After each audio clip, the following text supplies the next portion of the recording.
Okay, so I'm going to fill you in on some background of Joe since you'll be working with him. Joe's an adolescent that has recently been legally punished for breaking and entering along with stealing. Joe came from an impoverished and abusive home and has been subject to this type of environment for the majority of his life. He seems to act out the most when he feels like he's carrying the weight of his family's problems, mainly his alcoholic father's problems, on his shoulders, when others humiliate him, and when there's a threat to his safety or well being.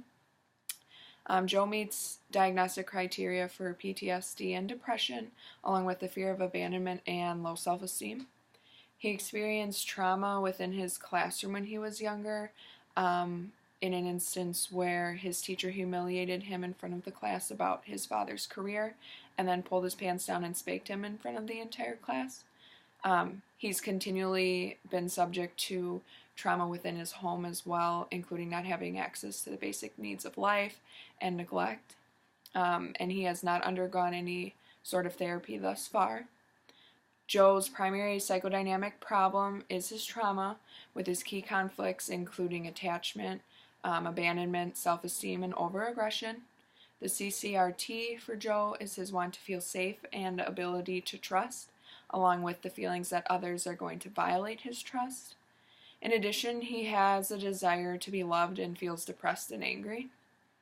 Joe has demonstrated great courage and resilience, along with some knowledge given his life circumstances and experiences, which are strengths that will benefit the outcome of his therapy with you. Some things you may want to watch out for during your sessions will be his transference. That may include fear, a need to control you, lack of trust for you, idealizing you, dependence on your relationship, and then ultimately resisting any help from you. However, if you continue to work with him and he continues to work with you, we can hope to see an increased sense of security and empowerment within Joe, along with an increase in healthy trust, more accurate and positive self-image, and more positive coping skills.